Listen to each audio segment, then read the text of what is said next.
Well, greetings, everybody. What's up? Hi. I'm Jeremy. I'm joined with the lovely Victoria Branch, and we're here to do a review for you guys because it's been a while. Yeah, it has. Thank you for joining me. I'm happy to be here. This is actually a request from one of Victoria's friends at work. His name's Nick, and he watched this movie and wanted to hear what our thoughts were of it. Nick, thank you very much for the recommendation. And if any of you guys want to hear us discuss a movie that maybe you liked, maybe you hated, feel free to leave it in the comment section. We would love to talk to you about it. The film that we're discussing today is called Youth. We're going to summarize it, we're going to review it, we're going to score it, and then a little bit later in the review, we're going to throw up a spoiler warning, and we're going to discuss the stuff for those of you who have already seen the film. So don't worry, you will be clearly notified once we get there. Youth has a fantastic cast. It's got Michael Caine, Harvey Keitel, Rachel Weisz, Nice. Paul Dano, and the wonderful Jane Fonda. I mean, just all around a fantastic cast, and it's kind of refreshing to see a cast of this age Oh yeah. starring in a film, Yeah. especially one called Youth. The synopsis of the film is pretty simple. There are two best friends played by Caine and Keitel. Michael Caine is a retired composer. Yes. And Harvey Keitel is a well-known Movie filmmaker director, who yeah. may not have made a bunch of great movies, but he's currently working on the film that he wants to be his most important work to date. Yeah. He calls it his Testament. his testament. They are both on vacation in the French Alps. Swiss Alps. Swiss Alps. That's what Yeah. I meant. The French Alps, totally Close. different place. And there's a reason why Michael Caine has been coming to this place for so long. He used to come here with his wife for years, and since she's no longer with him, he just keeps coming, and it's somewhere he goes every year. He's got a daughter. Harvey Keitel's got a son. Yeah. And there's a lot of exploration of the paradox between the generational gaps. Yeah. Right? Michael Caine's daughter kind of resents him because he wasn't a very emotionally available father. Yeah. He was very consumed by his work. And Rachel Weisz, playing his daughter, just felt like he was kind of a deadbeat dad, that he was never Right. there. And in fact, that, he never really loved her mother. Harvey Keitel's got a son, Yeah. and his son is kind of a fuck up, and he's supposed to be marrying Michael Caine's daughter. Yeah. So the movie kind of explores these intricate relationships. I think they were married. So this movie is kind of an exploration of what it means to be getting older, what it means to balance your passion and your job with the people that you love. And there's a lot of great themes that play out throughout it. So now that we've kind of given them a basic idea about what this story is, Yeah. let's get into some of our actual specific thoughts about it, starting with the cast. How was the cast? It was a great cast. Their conversations were great as they explored friendship and life and love and desire and obviously youth and even their aspirations as they're, kind of nearing the end of their life. It's just a great exploration about what life means to them. And the script was fantastic. Like you said, there were some very good conversations between these characters, and in that way, this movie was much more of a meditation and a character study. What did you think about the cinematography of the movie? Oh, it was beautiful. Like, every shot was just, you wanted to be there. Of course, it's the Alps, but the way it was shot was so intricate and detailed, and there were these surreal moments, which were kind of dreamlike sequences. I don't know, it was a pleasure for me to watch it. I would almost venture so far as to say, even among all of the talent, that the cinematographer was the standout of the movie. It's almost like it became a character in itself, and the way that he was able to visualize themes. Yeah, it's almost like he progressed the perception of the film of the main characters as the movie progressed. Like, he showed things through their eyes, and it was really neat. Absolutely. Were there things about the dream? You mentioned the dream sequences, and you liked the way that they were shot. They had a very dreamlike quality. However, It was a little hard to make sense of what they were. I felt like they padded out the length of the movie and they were a little too ambiguous for me. Maybe it's part of the symbolism I was missing out on, but there were a couple of different examples. I would actually love to hear Nick's perspective on what some of those sequences meant to him. We will, in the spoiler review, kind of break down some of our thoughts about that stuff a little bit further down the road. The score itself is one thing that I wanted to address. Yeah, because I remember you talking about that. I'm a big movie fan. Yeah. I love character studies. I even like a lot of the kind of indie mumblecore movies. However, I did feel like the little acoustic guitar interludes took away from the overall theme of the movie. It felt like it had been packaged by one of those studios that only puts out really Cannes Film Festival bait kind of movies, you know. And that was one thing that I would have liked a more orchestral score, especially considering the occupation of Michael Caine's character. Exactly, yeah. However, there were some really cool instrument moments in it. He has this gum wrapper, which you had mentioned while we were watching the movie, and he kind of uses it as percussion. Yeah. And as he's doing this, everything kind of starts to fall into a rhythm and syncopate, and it shows that in his mind the world is music. There's music all around him, and I really liked that part of the film. And I also wanted to mention that the one person that did win an Academy Award for this movie was the music director. I think his name is David Lang, for the simple song number 3. He actually won an award for that. Amazing, and it really is a simple and beautiful piece of music. Yeah. So now that we've talked a little bit about the general thoughts of it, let's go ahead and give our score. Okay. It's been a while since you've been here, but now instead of 10, we're doing it on a scale of 5, like 5 stars. So on a scale of 1 to 5. Well, I'm going to give this movie a 4 because it really resonated with me emotionally. I liked getting to know the characters. I love the cinematography. It spoke to me. It hit me emotionally. I think it had a couple of comedic elements that I'll talk about in the spoiler review that I thought were awesome. So, yeah, I think I highly recommend it. I was a little conflicted from scene to scene. Some of the things worked like no other movies work, honestly. And then there were other things that kind of pulled me out of the film. There were a couple of comedic beats that didn't quite hit the way that I would have liked them to. There was one particular music selection that I didn't like in the movie, but these are all small nitpicks. I do feel like the movie could have been trimmed down a little tiny bit just to make it a tighter package.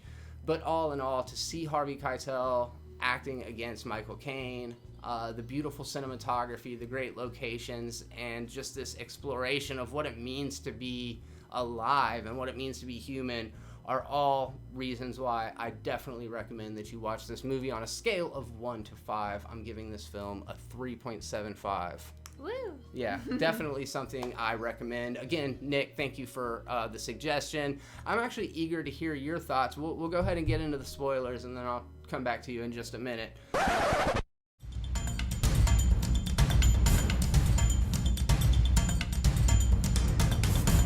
Spoilers! Spoiler alert! You know what spoilers are, guys, so if you don't want to have any of the major plot points ruined for you because you hadn't seen the movie, then just go ahead and add this to your favorites list and come back and check it out after you've seen the movie. But if you don't care about spoilers, welcome to the conversation anyways. Hi, guys. Let's go ahead and talk about some of the things that happened in the movie specifically. Let's try to start at the beginning and work our way through. Well, I think one of the major plot points in the beginning, after you're introduced to Michael Caine's character named Fred, he is met by one of the Queen's emissaries, I would say. And he is trying to convince him to put on a concert for the Queen and Prince Philip. And he tries to persuade him, and he just keeps turning him down and says, no, I don't direct music anymore. I'm not interested. And the conversation ends. And then the movie kind of progresses with him and Harvey Keitel. Harvey Keitel. What's the name? That was funny. Keitel. Keitel, sorry.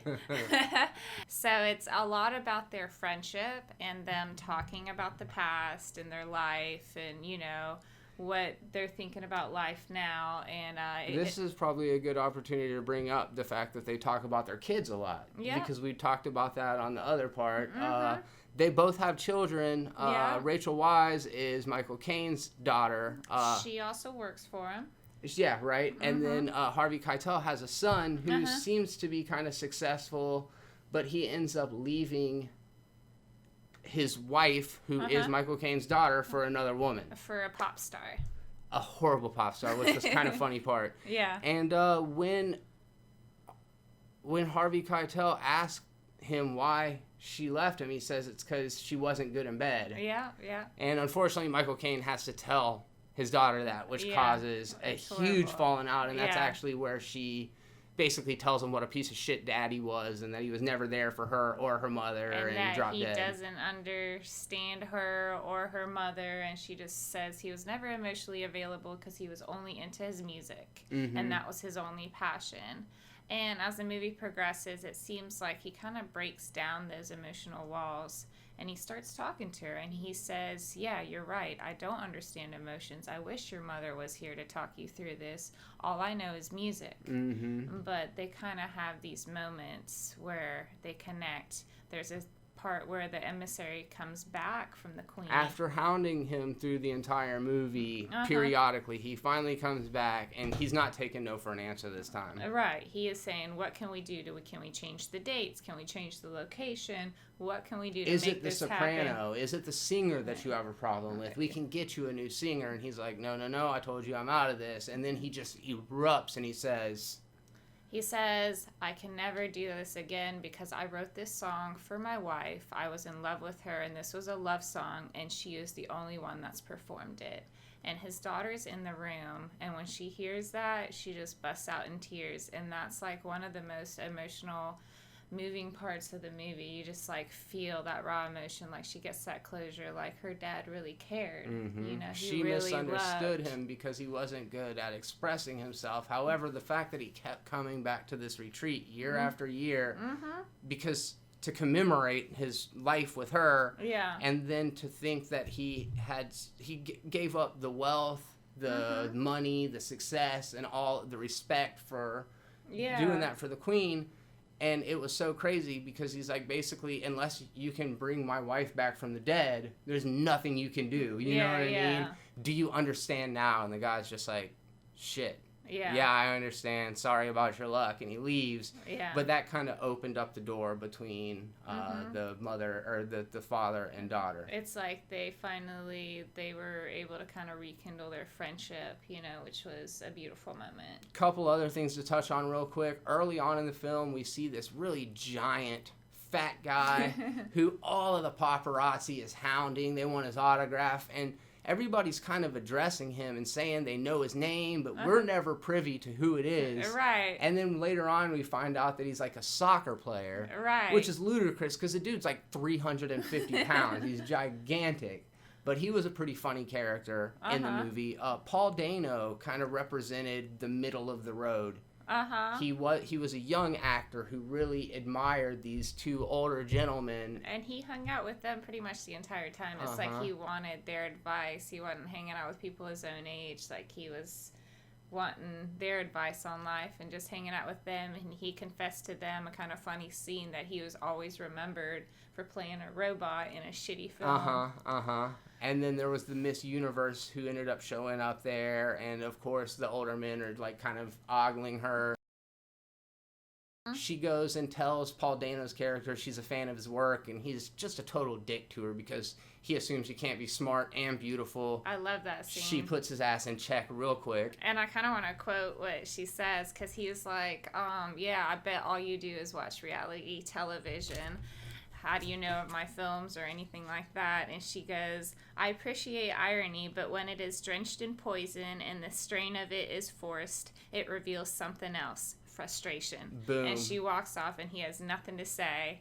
And Fred says, I think she's an intellectual. I think she's smarter than you thought she was. She's not a dummy, basically. Yeah. And then on top of that, and I appreciate the fact that like there's casual nudity in this film because they're at like a spa, and it's not like a sexual movie so much. Yeah. But it really does explore the beauty of the human form. Oh, yeah. And especially the female form, especially for these it's older tastefully guys, done. you know? Yeah. And Miss Universe goes to get into the sauna with these two older men, and she strips down, and she's like laying in the thing, and they're just totally mesmerized by her when Harvey Keitel gets called away for a phone call that he's been waiting for. To talk to Jane Fonda. She tells him he's a hack. She tells him he's a joke. Yeah. And the conversation that she has with him makes him realize that he's wanted so much to be more than insignificant. He wanted more out of life than just to be insignificant, but she makes him kind of feel bad. But it has a moment of clarity for him, I perceived it, where he's like, you know, most people don't get these ceremonious farewells, you know, why do I get this? And then he kills himself. He just fucking jumps out of the apartment window, which is sad. And you can see like Michael Caine is like almost numb to it. I think it's because he knew that was the peace that he had coming to him, and also that's where they're all headed anyways. Yeah. So it's a heavy movie. It's got a lot of deep themes in it, and what I wanted to ask Nick and anyone else who has seen the movie is there's a scene at the very end of the movie where Michael Caine goes to visit his deceased, or what we perceive to be his deceased wife. Yeah. She's sitting totally motionless in an empty house in a recliner facing the window. And he basically tells her, you know, I'm sorry, I wanted to do better, kind of thing. And then he ends up performing the song kind of in memory of Harvey Keitel, and because he's let go of this thing that he'd been holding on to for so long. Yeah. But what Victoria and I were discussing is like, was she really there? Or was it like a memory? We couldn't understand because there were so many like dreams and surreal moments that weren't real. Like Harvey Keitel saw all the actresses he'd ever directed all on a hill at one point. So there were several moments where it was dream sequences. So we weren't sure at the end if she's really alive in a comatose in that room, or if that's just the last place he remembered seeing her. So here is our two theories. Vicky, what do you think of that scene? I kind of think maybe she was still in a comatose and just wasn't able to talk, but I'm confused because it seemed like he went to a grave site first, but he couldn't find the grave, it seemed like.